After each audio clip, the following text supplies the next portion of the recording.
play-by-play broadcasting. Also, check out www.abramsboxing.com, Abrams Boxing on YouTube, as well as M. Abrams Boxing on Twitter and Marc Abrams Boxing on Instagram.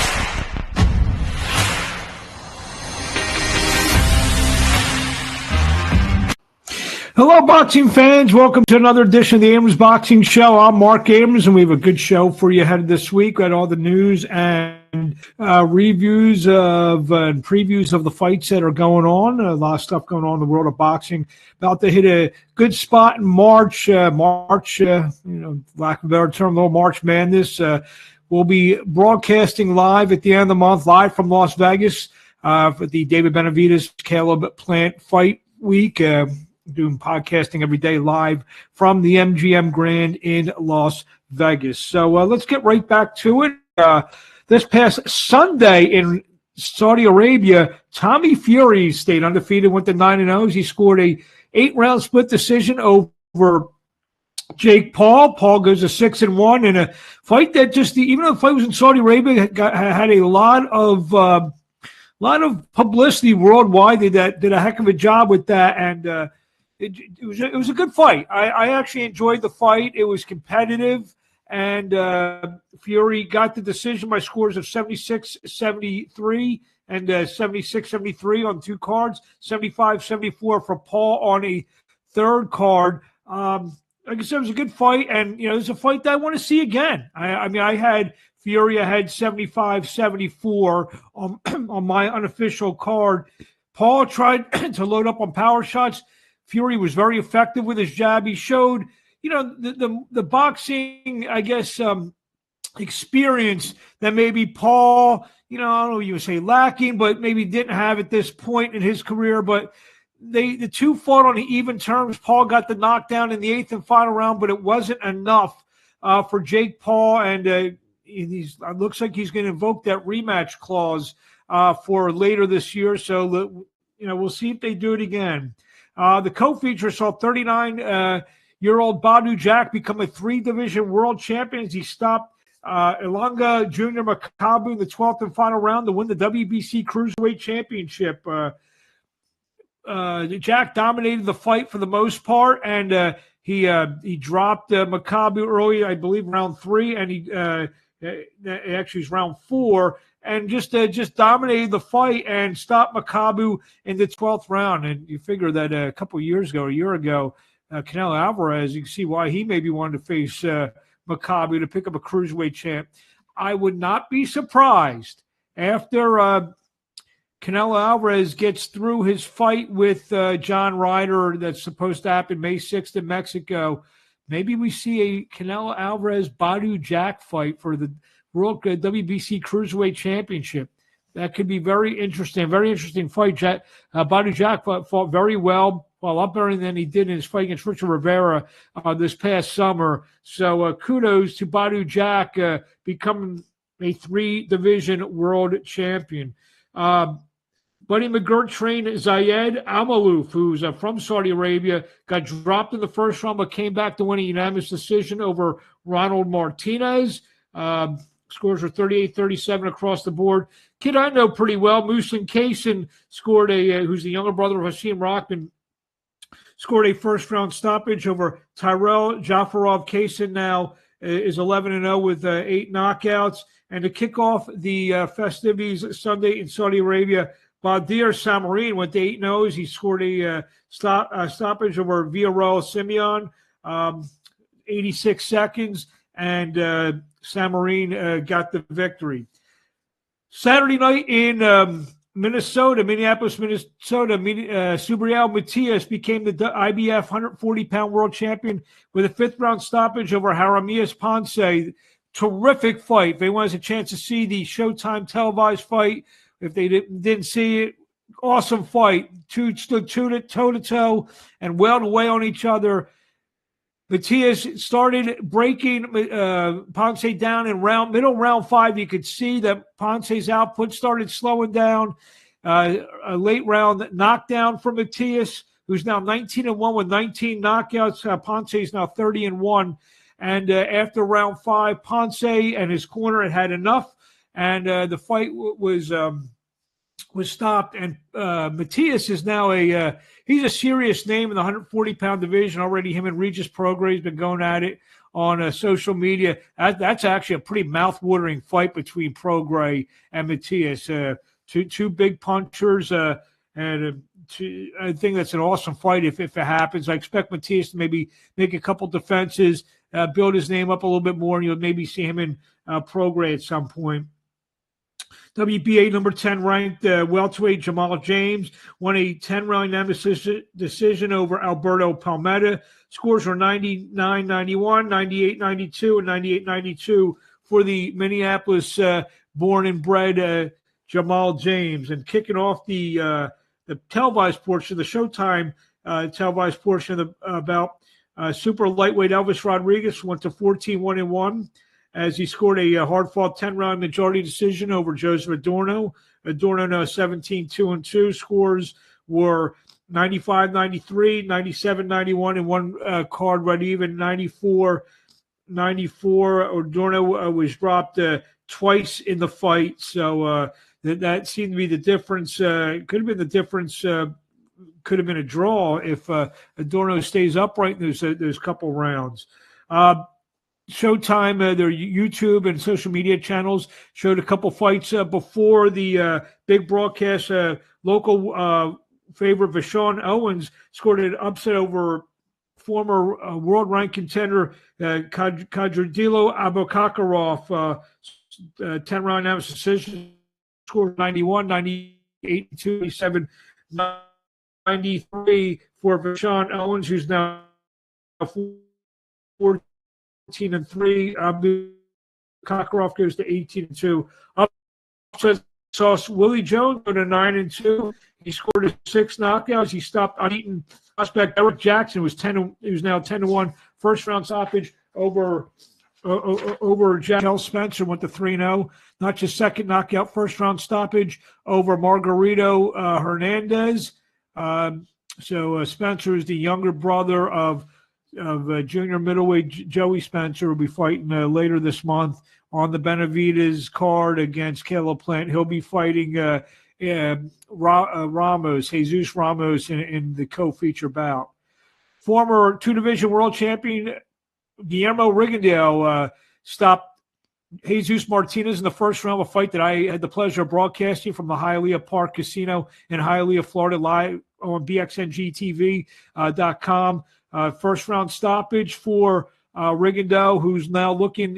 I interviewed him after the fight. He wants all the smoke at 118 pounds. He wants to become a world champion again. And based on that performance, a performance that saw Rigondeaux just go right after Martinez. We don't see that a lot from Rigondeaux. Thursday night in California, John Ramirez, the number 2 ranked super flyweight, the WBA, took a 10-round unanimous decision over Luis Padilla. Ramirez is now 11-0. Scores were 100-90, 99-91, and 99-91. Also Thursday night in New York, former world champion Heather Hardy outworked Tanya Cardoso. Scores a 8-round decision. Scores were 76-76. They were overruled 78-74, 77-75 for Hardy, who's now 24-2. She wants one more big shot, maybe a world title shot, before she hangs up the gloves.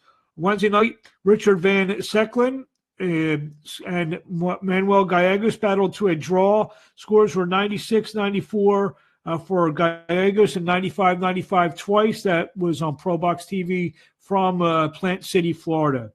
This week, Showtime comes back with another triple header. We have the WBC Interim Featherweight Championship. Mark Magsayo and Brandon Figueroa in a battle of former world champions. That should be a good fight. Slight lean towards Figueroa in this fight. I don't know why, but believe that's going to be a good fight. I think it's going to be like the Ponce Matias fight. Two excellent action fighters who get hit a little bit, and I expect Brandon Figueroa, maybe a majority decision or split decision for Figueroa. That's my prediction here. Also on the card, we will see Jared Hurd, the former unified junior middleweight champion, take on Jose Resendez, and Amilcar Vidal take on Elijah Garcia to complete the Showtime triple header.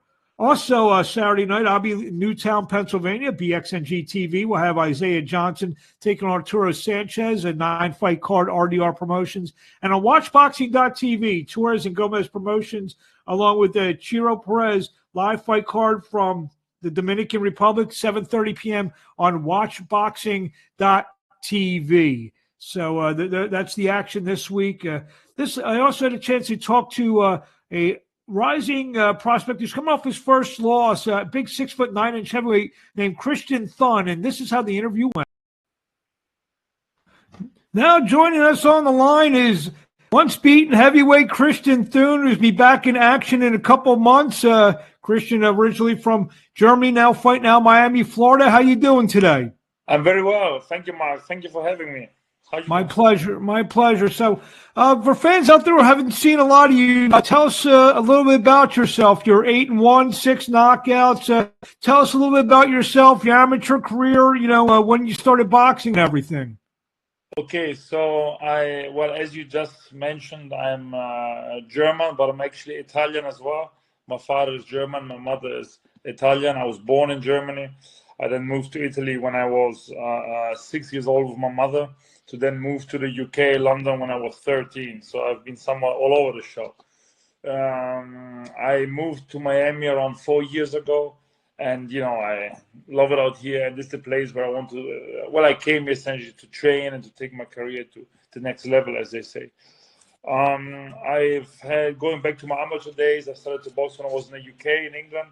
I'm 14 years old. I had my first amateur fight. The UK amateur boxing scene is great. It was a lot of fun. It was really, good memory looking back to those times. And I turned pro around 4 years ago. And something like this. And I'm now 8-1. Unfortunately, I've lost my last fight. I had a bit of a rough time. And I had a couple of things that were not right, but I'm looking forward to, make up for the loss with plenty more wins and plenty more exciting fights in the near future. Well, before we get into that and everything, so we have Germany, we have Italy, we have London, Miami. What's your favorite place? Oh, backcountry Miami. Oh, Miami, wow. Yeah, I mean, look. And why is that? I'm the weather? Now, there's not a cloud in the sky. It's probably 85 Fahrenheit, and it's the 1st of March. The weather in Germany and in the UK is really, really terrible. I love London. London is like my home, really. London is it's an amazing city. But unfortunately, the weather is just not really friendly. Whereas in Italy, my mom my mom comes from a town in northern Italy called Vicenza, it's northeast. It's close to the Alps. So believe it or not, it's not the Italy that some of you guys watching may be accustomed to. It's actually quite cold. Probably the coldest out of the three. It's my city goes up to being even a skiing resort. If you drive up the mountain, it turns into skiing resort. So it is cold. Miami is just such an international mega city, pretty much in the Caribbean. So, what do you hate about this? Talk about the boxing climate down there in terms of training, sparring, and your needs for your boxing career. I mean, how's that compared to everything that you've witnessed kind of growing up? Boxing in Miami is great. I would probably say probably third place in the United States after probably Vegas, LA, both on second place. Comes Miami, but Miami boxing is growing in the past couple of years or two. We see many champions come down here to train, like Tyson Fury and many others. Quite a few people have relocated here as well. So now I'm lucky enough to I've just had a couple of sparring sessions with Filip Hrgović. Just had a couple of sparring sessions, and I will continue to spar with what's his name? Few guys here based there. They're really quite a few guys out here that I'm currently working with, and I've been sparring. Joe O'Brien is here, and Luz Ortiz is here. Tyson Fury was here. Big Baby Miller is here. Adam Kovnatski is here. A lot of Jermaine is here as well, who's fighting AJ now. On the 8th of April, actually. some sparring with him now as well. And, things are really moving well, I would say. I've had a surgery on my hand in July, and I had 2 broken bones, and the tendon on my thumb, unfortunately, snapped completely. So I've had to, take some time off and really let it heal. Bones, they heal quite quick, I would say, but tendons, they need a bit more time to heal.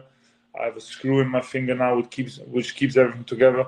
But my hand, thanks God, is doing good now. It's doing really good, actually. And I'm really happy to, just progress now and keep moving forward with a healthy hand finally. So you started your career 8-0, and like you said, you suffered the disappointing loss to Curtis Harper, and like you said, you hurt your hand and all that stuff. So I mean, from what I was told, maybe sometime in May we'll get you back in the ring. Yeah. I'll be fighting sometime in May, so I'm pretty much, fully training now. I'm really, really content and happy where I am. Sometimes you may have heard the saying, God works in weird ways. This loss was a really, really good thing for me because I was getting carried away a little bit. I just thought that I could, walk through everybody, just, run across the ring, punch them a few times and beat people up because of my current experience in the pro ranks and also in sparring. And unfortunately, this doesn't really work, especially, when you are compromised with a broken hand and, by the way, have not taken training as seriously as you should have taken it. So, the blame is fully on me for this loss, and I've learned a lot. And by the way, I'm only human, so I'm bound to make mistakes again. But this mistake I won't make again, to come ill-prepared, to show up ill-prepared for a fight. How many fights you think it's going to take you to kind of maybe erase that loss? You win 3-4 in a row. You're maybe get to 11-1, 12-1. That loss becomes almost obsolete in your mind. I would imagine so. Well, in my mind, it's I don't want to say it's obsolete. I'll remember Curtis Harper on my deathbed probably, but it was a quite interesting night for me. But I think, in the eyes of the fans, etc., I'm probably going to take a couple of fights. Unfortunately, I was really, offered a fight, which unfortunately my opponent didn't accept. I'm really ready to just jump in there and avenge my loss in really good fashion against really top boys. Really, I know my potential and all I can do. It's just a matter now of getting back and showing and proving to everybody else what I can do. Has it been the old, you're 8-0 coming into this fight, maybe you're calling a bunch of opponents, just they don't want to fight a 6'6" undefeated heavyweight? 9. What? 6'9". Oh, 6'9". I don't know why I said 6'6". So yeah, and I was stood next to you one night. Yeah, they don't want to fight a 6'9" heavyweight, and then you suffer a loss. The phone probably is ringing for you on the other end because is that happened for you in terms of they see that you get a loss and people want to fight you then. Absolutely, it's very well said. Actually, my phone has been ringing surprisingly more than what it was before. From guys wanting to fight me.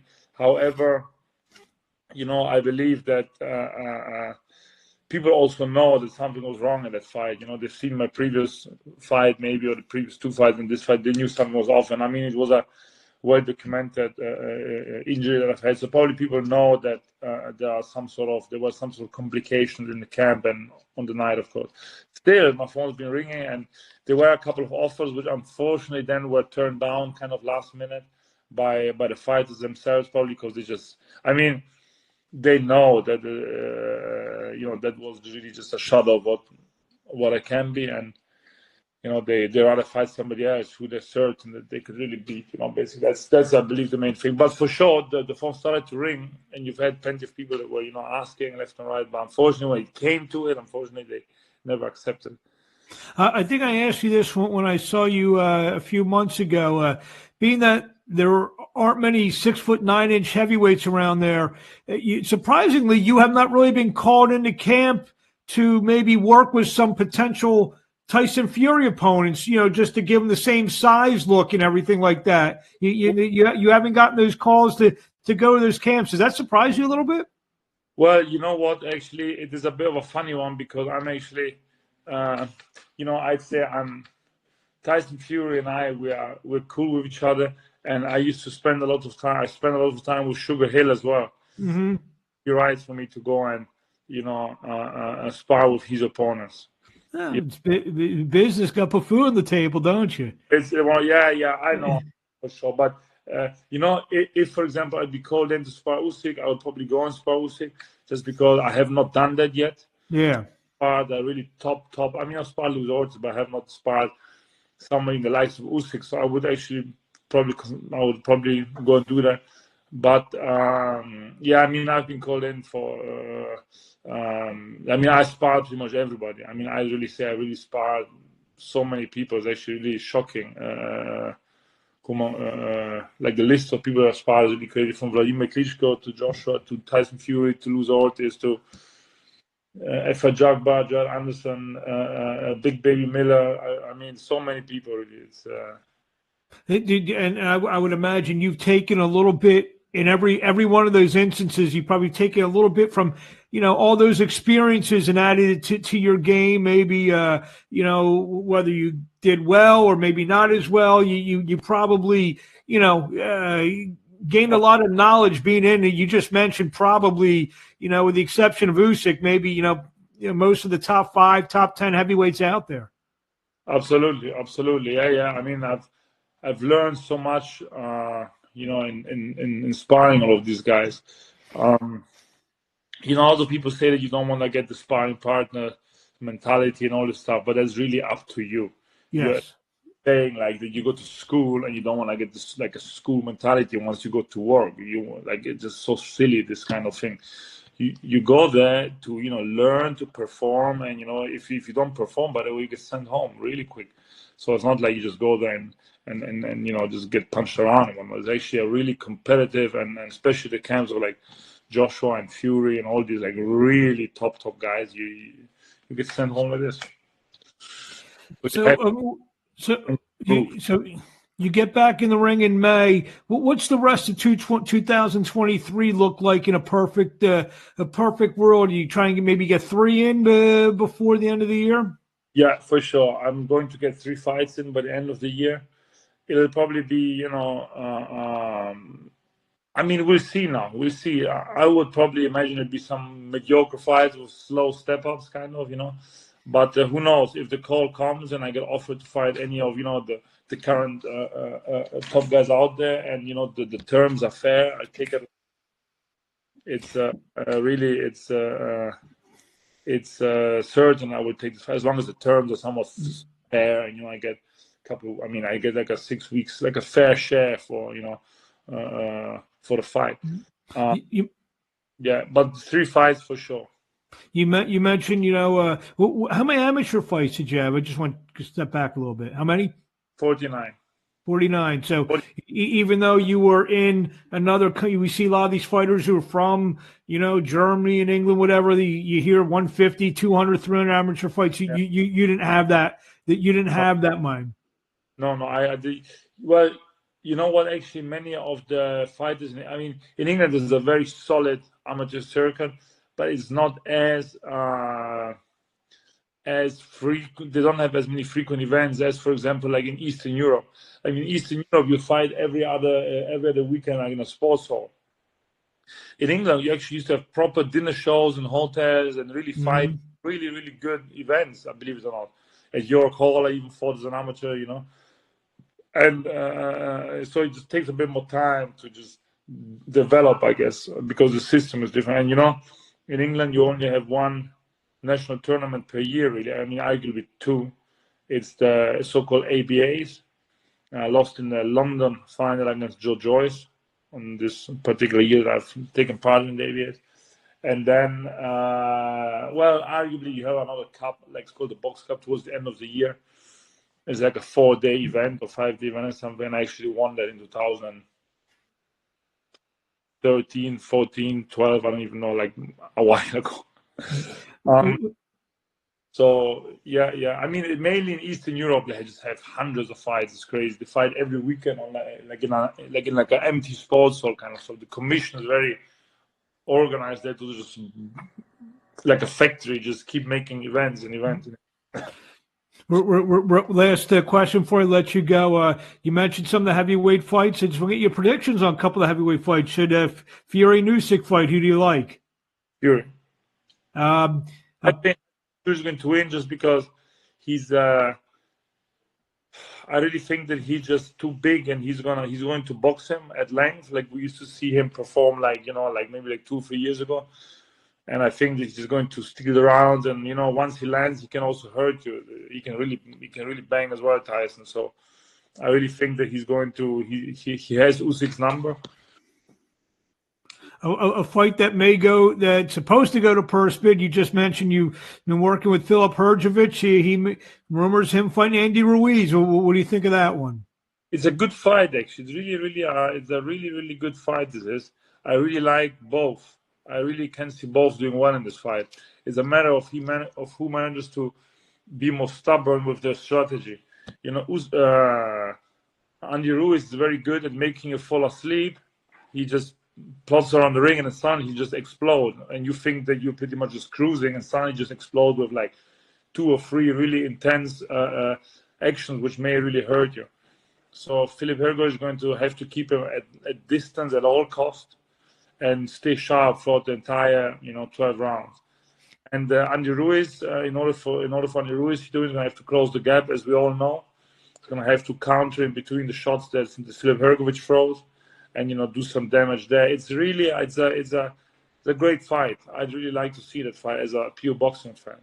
And you just mentioned there you have it. You can see the full interview with Christian Thun on Abrams Boxing on YouTube. Just a few news items. The IBF ordered Melvin Lopez and Emmanuel Rodriguez to fight for their vacant IBF bantamweight championship.